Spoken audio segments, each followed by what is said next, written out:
my head to recenter my head back on the center line. It's too far gone. I can step a leg up. And now I have a drive leg, where now when she goes to take my head off center, I can use the drive leg to push my head back to center line. She goes in the opposite direction. I feel like, oh man, if I stay here, I can't recenter my head. So I use a drive leg. I take my head back to center. Now my partner goes to switch collar ties, and she goes to go in the opposite direction. Now, if I have to switch legs. So she goes to drive in one side, I step one leg up. She goes to switch, and I have to step the opposite leg up. So we play a game where we can use drive legs on either side to recenter our head. And you have to be able to switch at the drop of a dime, where she goes one side, I step a leg up.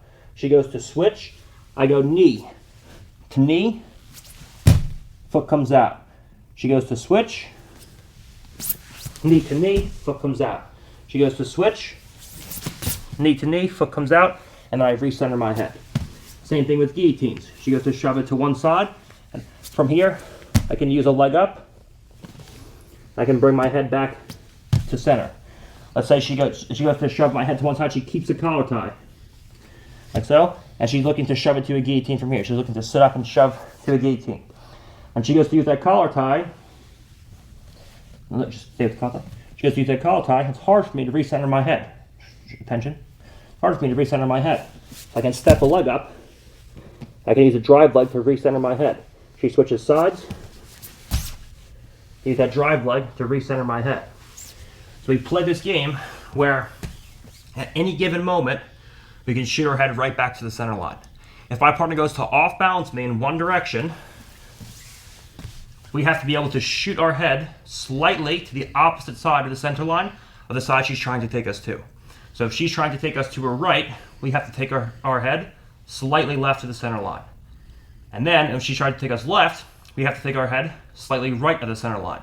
But at no point can we drift so far to one side where a quick switch will allow her to either sumigashi to that side or shove my head to a guillotine position and start threatening strangles. Another great way to avoid getting swept or your head stuffed to guillotines is to put their backs on the floor as soon as you lock your hands. Okay? So understand that if your partner wants to stuff your head to a guillotine, their head has to be higher than yours. All right? If their head's not higher than yours, there's no guillotine. So if my partner's back is on the floor, if she wants to stuff my head to a guillotine, she has to sit up and then move to a guillotine grip, and now she can start to go into guillotines. If my partner wants to sumigashi me, she has to forward shift first and start going into situations where she can off balance me, get my head off center, and then put me into compromising kazushis and then go into her follow-up attacks. If I can put my partner's back on the floor, you take away all of your partner's ability to lock guillotine grips and to go into sumigashis right away. Yes, she can forward shift you and she can go into chained attacks, but she can't just immediately sumigashi from her back. So the second I lock my hands on my partner, I stop the initial sumigashi or initial guillotine by keeping my head centered. And now from here, we're just going to take two hands around our partner's hips, and we're going to pull our partner's hips to her heels. The big mistake everyone makes is they lock their hands and they drive forward towards their partner. When I drive forward towards her, it's a pretty easy thing for her not to fall straight back, but fall to a hip. And now that gets my head off center and I'm off balance. So the first thing I want to look at is pulling my partner's hips to her heels. Like so. So now, when she goes to off balance me from here, it's much, much harder. I put her shoulders behind her hips. And now when I drive forward, when she goes to off balance me, it's almost impossible. Okay? So my goal, when I lock up on my partner, scoot back a little. My goal when I lock up on my partner is to connect her butt to her heels the best I can, and to put my partner's shoulders behind her hips. If I can do those two things, it's going to be incredibly hard for your partner to off balance you, provided she stays in that position. Sure, she can forward shift and go into other counters, but if we can put the shoulders behind the hips and the heels close to the butt, it's going to be very difficult for your partner to go into any offense from there. So the second we lock up from this position, we're immediately going to keep our head centered right from the beginning. She goes to off balance me, I'm recentering my head the whole time. And now I pull my partner's butt towards me. Now, if your arms are extended, you may have to start with a 10-finger grip. But there's no reason that after I pull my partner towards me, I can't switch to a tighter wrist-to-wrist grip, then drag my partner forward and flatten her out like so. Okay? A question you might ask yourself is, okay, what happens if I'm a smaller person, I'm trying to pull a larger person towards me, and I feel like I'm pulling, but I just can't pull my partner's hips in. Whenever I see this, we use a momentum method where we create movement and momentum to drag my partner's hips towards me.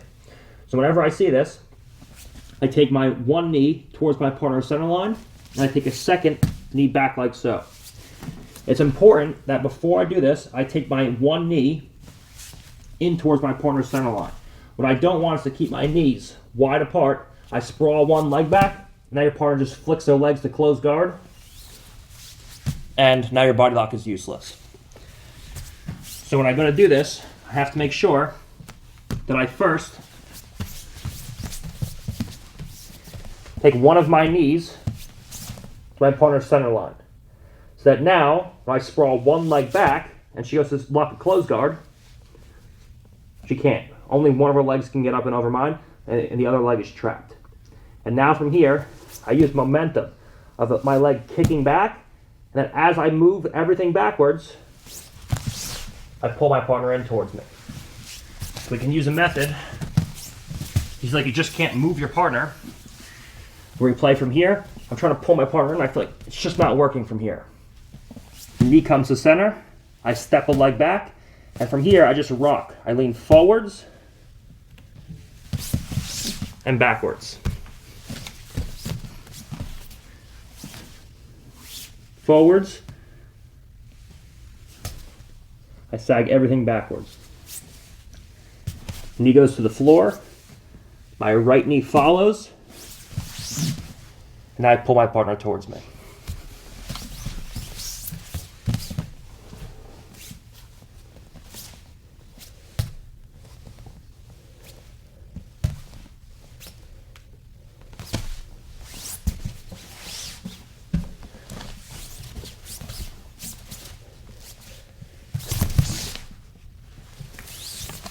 Okay, so a couple ways to put our partners back on the floor. We lock up immediately, and from here, whatever grip we can get to, we use. Sometimes it'll be a 10-finger, sometimes it'll be a palm-to-palm, sometimes it'll be a wrist-to-wrist. Sometimes we start with a 10-finger or palm-to-palm, and then once we get our partner's hips close, we can switch it to a wrist-to-wrist. Okay? Or we can stay with a 10-finger. It's up to you. The choice is yours. We start, let's scoot back. We start with the shoulders in front of the hips. We start with the heels and the butt at great distance. And from here we lock up, we pull our partner towards us, and as we pull our partner towards us, you see the shoulders start to drift behind the hips, and the space between the heels and the hips close. Now when she goes to off balance me, it's a difficult thing. And now all I have to do is put my partner's shoulder blades on the floor, and that's a pretty easy thing to start working from this position. Okay? Now there's no immediate Sumigachi danger, and there's no immediate guillotine danger. Conversely, I feel like I'm dealing with someone much bigger than me.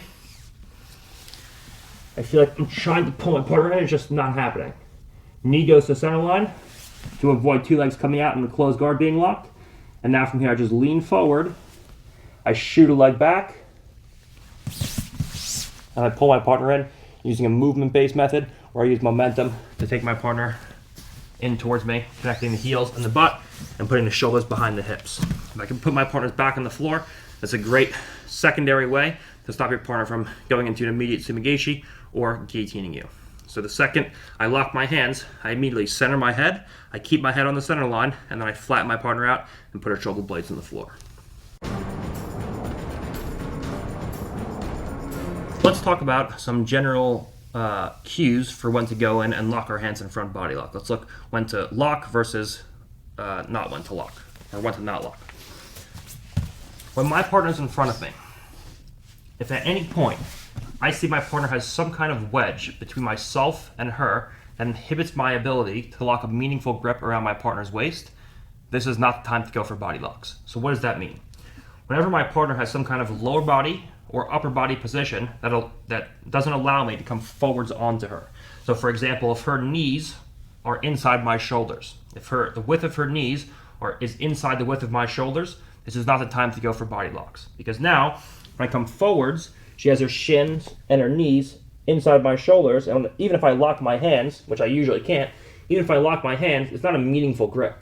She just extends her legs away, now my hands separate, and now I'm overextended where she can start to go into attacks. So anytime I see my partner's knees are very close together, this is not the time to go for body locks. Anytime I see my partner has some kind of wedge between myself and her at the upper body, whether it be just a very general straight shoulder post, whether it be some kind of cross shoulder post, whether it be some kind of collar tie with an inside elbow, where now when I go to come forwards, she can manage distance between myself and her, this is not the best time to go for body locks. Okay? So anytime I see my partner has knees or elbows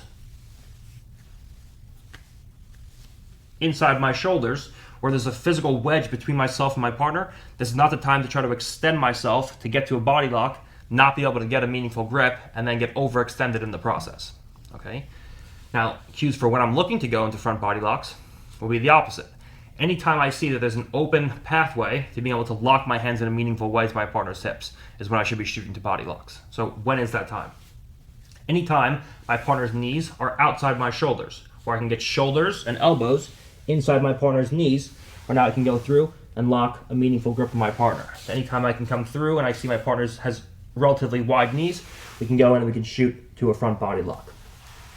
Anytime I see my partner has hands that are not actively posting on me in some way, where from here I see either a separation of elbows from my partner's rib cage, either with both arms or with one arm, or I see two of my partner's elbows close to my partner's rib cage like so. Okay? Because now if I see the separation and her elbows are outside my shoulders, we can come in and we can easily lock our hands with a classical body lock. Anytime I see one of my partner's elbows are glued to a rib cage like so, and now from here I can get one hand in and the other hand over, I can lock into a body lock where I trap my partner's arm, and now we work from an over-under body lock. Or anytime I see my partner's elbows connected to the rib cage like so, where now we can get our head lower than our partner's shoulders. We can come forward and we can go into a body lock like so, where we go double overs instead. The big mistake people make is whether they try to go with double overs or with an over-under, is as they come forward with the chin over their partner.